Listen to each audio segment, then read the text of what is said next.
Assalamualaikum warahmatullahi wabarakatuh. Balik lagi di channel gua Pujaro Sandi. Dan gimana kabar kalian pada hari ini? Semoga kita semua tetap dalam lindungan Allah Subhanahu wa taala dan dijauhkan dari macam bahaya. Nah, di kesempatan video kali ini gua bakal bawa konten yaitu mengkritik sistem Gojek pada saat ini ya. Mungkin dari dulu sampai saat ini, dan ini salah satu bukan mengkritik aja, siapa tahu bisa memberikan solusi, siapa tahu aja suara kita didengarkan oleh pihak Gojek supaya untuk memperbaiki sistem-sistem yang masih gua rasakan sendiri itu masih kurang nyaman gitu untuk sistem yang saat ini seperti itu. Nah, jadi sistem yang pengen gua kritik ini adalah siapa tahu aja bermanfaat bagi Gojek sendiri. Jadi masih banyak yang dirugikan. Salah satunya mungkin kita sebagai mitra driver dan mungkin customer juga, dan mungkin juga pihak Gojek juga bisa dirugikan kalau memang sistem ini mungkin tidak diperbaiki ke depannya. Dan sistem yang bakal gue bahas ini juga bisa mempengaruhi performa kinerja kita di lapangan kan. Jadi bisa diartikan secara tidak langsung sistem yang mungkin belum diperbaiki pada saat ini bisa membuat akun kita tuh menjadi anyap gitu kan. Jadi kita capek-capek terapi akun untuk menjadi lebih gacor, tapi dengan sistem yang belum diperbaiki juga bisa jadi malah nggak berefek samping ketika kita terapinya, takutnya seperti itu. Oke, sebelum melanjutkan ke pembahasan selanjutnya ya, bagi kalian rekan-rekan driver ojol, simak sampai akhir videonya supaya kalian tidak gagal paham. Dan bagi semua rekan ojol di luar sana, dimanapun kalian berada, yang belum subscribe, boleh tekan langsung tombol subscribe-nya sekarang juga. Dan jangan lupa nyalakan lonceng notifikasinya supaya ketika gua upload video 2 hari sekali, kalian ada notif di HP kalian, dan kalian tidak ketinggalan info terbaru seputar Gojek, khususnya ojek online. Dan bagi kalian yang belum bergabung di grup driver Gojek Indonesia, boleh kalian langsung gabung yang mempunyai Facebook ya. Semua driver ojol yang punya Facebook langsung klik aja linknya ada di komentar, gue sematkan paling atas, klik link gabung di situ karena banyak informasi seputar Gojek. Entah itu mungkin ada pendaftaran Gojek, masalah Gojek di lapangan, berita-berita tentang Gojek yang viral mungkin kan di situ ada juga.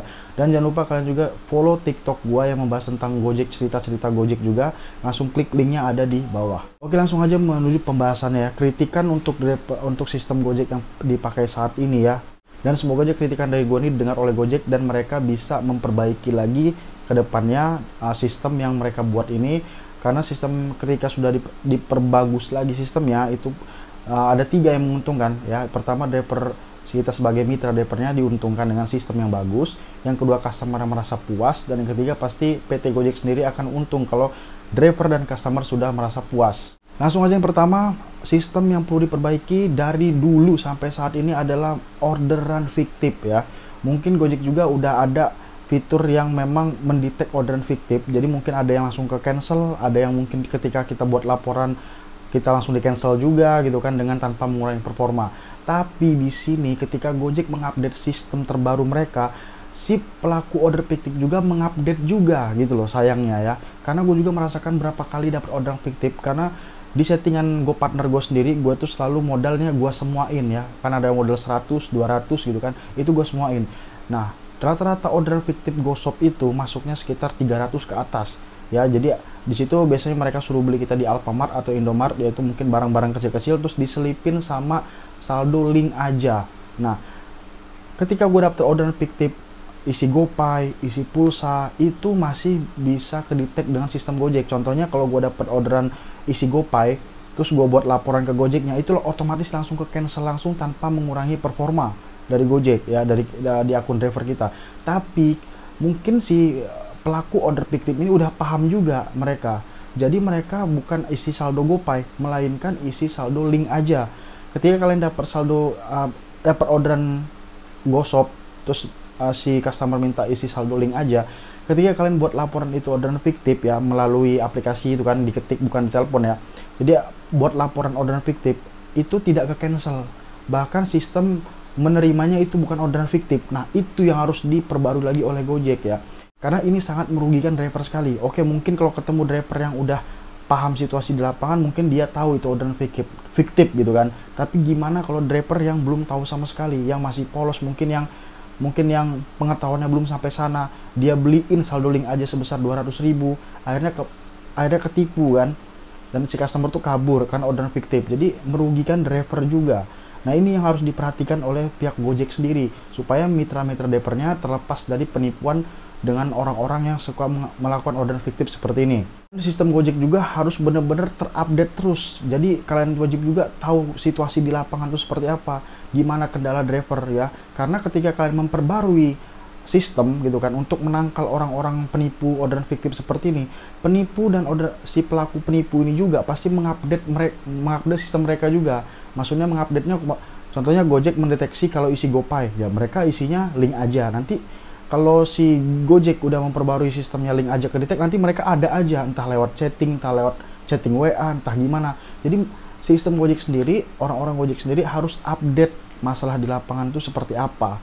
Itu wajib banget ya, supaya tidak driver mitra-mitra kalian itu tidak dirugikan di lapangan. Karena nyari uang 10.000, 20.000 itu sangat susah sekali, khususnya untuk driver-driver yang mungkin anyep orderannya ya. Itu sangat berharga sekali. Jadi lindungilah mitra kalian ini dengan sistem-sistem yang tertata rapih lagi gitu kan. Mungkin ya udah rapih, cuman perlu diupdate lagi seperti itu. Nah, yang kedua, gue punya saran sedikit untuk PT Gojek Indonesia. Siapa tahu saran gue berkenan seperti itu ya. Jadi ini juga untuk kebaikan si customer dan si drivernya. Karena banyak di lapangan orang-orang driver-driver pada ngeluh ya. Bukan berarti nggak mau membawa orderan. Contohnya orderan GoRide. Coba kalau bisa sistem orderan GoRide itu ketika penumpang ingin menggunakan jasa GoRide atau mengantar ke titik A menuju titik B, itu kalau bisa gitu kan, itu ada namanya estimasi berat penumpang. Jadi si penumpang ini ketika mau order, sebelum mesan dia ada tulis estimasi berat seumpamanya kan. Nah, tujuannya apa? Tujuannya ketika berat si customer di atas 70 kilo, mungkin sistem Gojek bisa mencarikan mitra driver mungkin yang muda, dan yang kedua dengan motor yang mungkin kayak seperti NMAX, PCX atau IROC dan lain-lain dan sebagainya. Karena kenapa? Banyak ditemukan di lapangan driver-driver mendapatkan, mungkin ini bukan membahas masalah berat penumpangnya ya, nggak ada masalah kalau gue buat penumpangnya, bukan si yang merasa berat nggak boleh ngorder Gojek, bukan ya, jangan salah paham. Jadi banyak si driver yang udah tua umurnya, dan juga motornya pun mungkin yang ada yang monosok, satu sok doang, juga mungkin motornya sudah tua gitu kan. Mungkin kalau untuk start, kalau baik GoFood bawa penumpang yang 50 ke bawah beratnya mungkin masih kuat.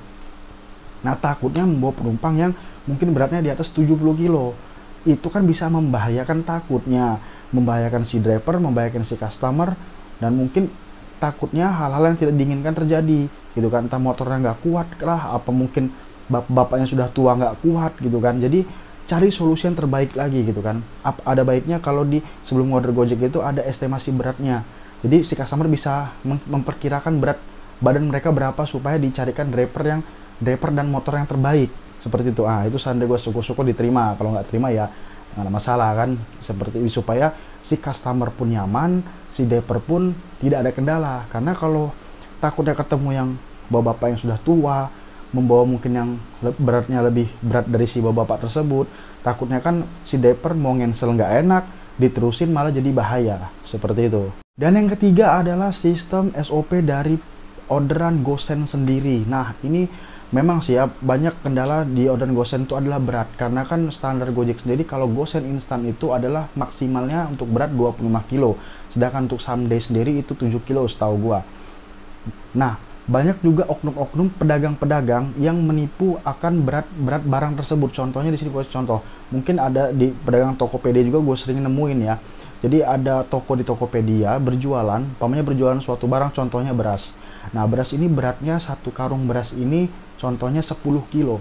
Tapi si penjual tidak menulis itu beratnya 10 kilo, melainkan hanya sekilo. Gitu kan. Tujuannya kenapa? Tujuannya supaya si barang mereka tuh bisa dibawa oleh driver Gojek. Nah, karena sistemnya tahu itu berat satu barang 1 kilo, padahal aslinya 10 kilo, takutnya ada customer yang mengorder di toko online tersebut, ngordernya 5 buah, 5 beras. Jadi di sistem taunya itu 5 kilo, padahal dikali 10, 50 kilo.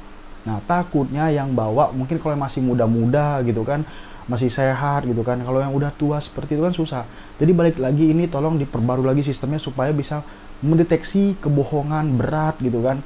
Atau mungkin kalau drivernya buat laporan barangnya sangat berat, sangat besar, itu memang bisa di cancel tanpa mengurangi performa si driver. Jadi tidak ada pedagang-pedagang nakal lagi. Contohnya memainkan berat barang gitu kan. Yang 10 kilo tulis sekilo, itu kan sama aja memanipulasi berat dan penipuan bisa jadi kan. Karena tidak sesuai dengan apa yang di sistem seperti itu. Karena kan kita Gojek juga punya standar ya, walaupun kita bisa bawa di atas 25 kilo bisa kita bawa, cuman kan kita punya standar kerjanya gitu kan. Itu juga untuk keselamatan kita semua, keselamatan barangnya. Kalau bawa barang terlalu banyak takutnya barang jatuh di jalan hancur, kan driver juga yang dirugikan. Driver mau nggak mau ganti barang itu, kalau nggak pasti dapat rating yang jelek dari si customer. Jadi tolong diperbarui lagi sistem ini supaya tidak ada memanipulasi berat barang lagi, supaya ketika driver sampai di lokasi ya sesuai berat barangnya, di bawah standar Gojek sendiri. Contohnya kalau gosen instan itu di bawah 25 kilo ya maksimal 25 kilo gitu kan. Jadi jangan ada yang bawa 100 kilo, 200 kilo. Nah, itu di luar akal sehat gitu kan. Jadi di luar standar Gojek sendiri. Tolong diperbarui lagi demi kenyamanan mitranya dan juga demi keselamatan barang dan mitranya juga. Karena ketika mitra dan barang selamat sampai tujuan, ya insya Allah Gojek juga bisa makin berkembang lagi gitu kan. Yang keempat yang pengen gue kritik adalah orderan GoRide, yaitu titik jemputnya jauh sekali. Nah, kita tahu di sini kota-kota besar khususnya ya, atau juga mungkin kota-kota kabupaten kota gitu kan, semua udah ada namanya driver Gojek ya. Jadi tiap sudut tuh ada semua rata-rata. Jadi kenapa sistem Gojek ini kalau untuk orderan GoRide itu kenapa masih banyak jemputnya jauh gitu kan? Oke, kalau masalah makanan restonya agak jauh 1-2 kilo nggak masalah. Tapi kalau ini orang GoRide, contohnya orang ini kan takutnya pasti dia mau berangkat kerja pagi-pagi ya. Pakai jasa GoRide tuh pengen supaya cepat sampai gitu kan, nggak kena macet pakai mobil gitu kan, atau mungkin langsung dijemput gitu kan. Tujuan mereka tuh itu si customer. Tapi kalau dapat titik yang jauh, muter jauh sampai 2-3 kilo, jemputnya sampai 15 menit, ini perlu diperhatikan lagi oleh Gojek. Emang di sekitar situ nggak ada yang dekat gitu kan. Oke, mungkin yang dekat itu mungkin driver yang tidak diprioritaskan oleh sistem, tapi kan bisa dikasih dulu supaya customer puas dan driver yang ada di situ dapat orderan juga. Jadi jangan mentang-mentang mungkin drivernya prioritas, yang jauh dikenain gitu kan. Jadi jemputnya lama. Mungkin si customer ada yang sabar nunggu 10 menit sampai 15 menit nunggu jemputan. Tapi kalau yang nggak sabar, si customer bisa juga cancel, performa driver berkurang, atau adanya jeda nunggu order pertama dan orderan kedua. Dan juga mungkin nanti kalau seandainya si customer ini ketika driver nyampe ke titik lokasi jemput terjadi konflik, jemputnya lama, timbul fitnah gitu kan, dikiranya drivernya ini lama jemputnya padahal memang jaraknya jauh, kena macet juga gitu kan. Nah, jadi ini sistem yang wajib banget diperbarui oleh Gojek, yang juga untuk kebaikan bersama, kebaikan mitranya, kebaikan customernya, kebaikan PT Gojek sendiri. Nah, mungkin seperti itu. Jadi mungkin rekan-rekan semua mungkin punya masalah masing-masing di jalanan atau punya keluh kesah di jalanan tentang sistem Gojek. Kalian bisa tulis di kolom komentar apa aja keresahan kalian dengan sistem-sistem Gojek yang diterapkan saat ini. Kalian tulis banyak-banyaknya di kolom komentar. Satu orang tulis satu, apa aja masalah kalian di lapangan, supaya nanti siapa tahu bisa kita bahas. Dan kedua, siapa tahu keluh kesah kalian di kolom komentar tuh siapa tahu dibaca oleh pihak Gojek, supaya mereka bisa memperbaiki lagi, menata dengan rapi lagi sistemnya. Ya wajar lah, namanya setiap sistem pasti ada kekurangan kan, pasti ada kekurangan, pasti ada kelebihannya. Tapi di sini kita sebagai mitra driver di lapangan yang merasakan keadaan di lapangan, kita juga pingin memberikan solusi, pingin memberikan kritik dan saran. Tujuannya supaya lebih bagus lagi Gojek ke depannya, lebih jaya lagi driver-driver mitra drivernya, dan lebih puas lagi customer yang memakai jasa Gojek. Oke, sekian video gue pada kali ini, semoga bermanfaat. Jangan lupa kalian tulis kolom komentar keresahan-keresahan kalian. Mungkin itu aja yang gue rangkum sendiri, keresahan-keresahan gue. Kalau kalian punya keresahan masing-masing, kalian bisa tulis kolom komentar. Dan sekali lagi bukan bermaksud menggurui atau so pintar dan lain-lainnya, melainkan kita hanya sharing sama-sama di channel YouTube gue ini. Dan gue akhiri, assalamualaikum warahmatullahi wabarakatuh. Salam satu aspal.